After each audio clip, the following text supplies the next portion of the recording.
ಉಡುಪಿ ಜಿಲ್ಲಾ ಕಾಂಗ್ರೆಸ್ ವಿಶಿಷ್ಟ ಕಾರ್ಯಕ್ರಮ ಹಮ್ಮಿಕೊಳ್ಳುವ ಮೂಲಕ ಕೇಂದ್ರ ಹಾಗೂ ರಾಜ್ಯ ಸರ್ಕಾರ ಜಾರಿಗೆ ತಂದಿರುವ ಭೂ ಮಸೂದೆ ಕಾಯ್ದೆಯನ್ನು ವಿರೋಧಿಸಿದ್ದು ಈಗಾಗಲೇ ಜಿಲ್ಲೆಯಲ್ಲಿ ಲಕ್ಷಕ್ಕೂ ಅಧಿಕ ಸಹಿ ಸಂಗ್ರಹದ ಗುರಿ ಹೊಂದಿದೆ ಎಂದು ಜಿಲ್ಲಾ ಕಾಂಗ್ರೆಸ್ ಅಧ್ಯಕ್ಷ ಅಶೋಕ್ ಕುಮಾರ್ ಕೊಡಬೂರು ಹೇಳಿದ್ದಾರೆ। ಈ ಬಗ್ಗೆ ಸುದ್ದಿಗೋಷ್ಠಿಯಲ್ಲಿ ಮಾಹಿತಿ ನೀಡಿದ ಅವರು ಕೇಂದ್ರ ಹಾಗೂ ರಾಜ್ಯ ಸರ್ಕಾರ ಜಾರಿಗೆ ತಂದಿರುವ ಭೂ ಮಸೂದೆ ಕಾಯ್ದೆ ಕೃಷಿ ಕಾರ್ಮಿಕರಿಗೆ ಮತ್ತು ರೈತರಿಗೆ ಮಾರಕವಾಗಿದ್ದು ಎಪಿಎಂಸಿ ಕಾಯ್ದೆಯ ವಿರುದ್ಧ ಈಗಾಗಲೇ ದೇಶದ ಪ್ರತಿ ಗ್ರಾಮದಲ್ಲೂ ಸಹಿ ಸಂಗ್ರಹ ಅಭಿಯಾನ ನಡೆದಿದೆ। ಉಡುಪಿ ಜಿಲ್ಲೆಯಲ್ಲೂ ಈ ಕಾಯ್ದೆಯನ್ನು ವಿರೋಧಿಸಿ ಜಿಲ್ಲೆಯ ಬೂತ್ಗಳಲ್ಲಿ ಸಹಿ ಸಂಗ್ರಹ ಅಭಿಯಾನ ನಡೆದಿದ್ದು ಈಗಾಗಲೇ 1,10,000 ಸಹಿ ಸಂಗ್ರಹ ಗುರಿ ಹೊಂದಲಾಗಿದೆ।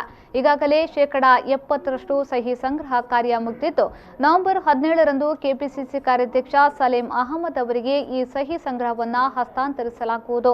ದೇಶದಾದ್ಯಂತ ಹಮ್ಮಿಕೊಳ್ಳಲಾದ ಸಹಿ ಸಂಗ್ರಹವನ್ನು ಸೋನಿಯಾ ಗಾಂಧಿ ಅವರ ನೇತೃತ್ವದಲ್ಲಿ ರಾಷ್ಟ್ರಪತಿಗಳಿಗೆ ಸಲ್ಲಿಸಲಿದ್ದಾರೆ ಎಂದು ಮಾಹಿತಿಯನ್ನ ನೀಡಿದರು। ಸುದ್ದಿಗೋಷ್ಠಿಯಲ್ಲಿ ಜಿಲ್ಲಾ ಕಾಂಗ್ರೆಸ್ ಕಾರ್ಯಾಧ್ಯಕ್ಷ ಕೀರ್ತಿ ಶೆಟ್ಟಿ, ಪ್ರಶಾಂತ್ ಚತನ್ನ, ಹರೀಶ್ ಕಿಣೆ ಉಪಸ್ಥಿತರಿದ್ದರು। ಬಿಜೆಪಿಯ ಸರ್ಕಾರ ಜನವಿರೋಧಿ ಕಾರ್ಯಕ್ರಮಗಳನ್ನು ತರುತ್ತಿದ್ದಾರೆ।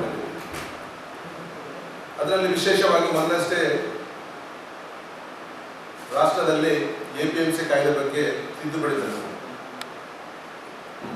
ಆ ಎಪಿಎಂಸಿ ಕಾಯ್ದೆ ಬಹುಶಃ ಎಷ್ಟು ಮಾರಕ ಅಂತ ಹೇಳಿದ್ರೆ, ನಾವು ಯಾವ ಕಾಂಗ್ರೆಸ್ ಚಿಂತನೆಯಲ್ಲಿ ಈ ದೇಶದ ಬಡ ಜನರಿಗೆ, ಕೃಷಿಕರಿಗೆ,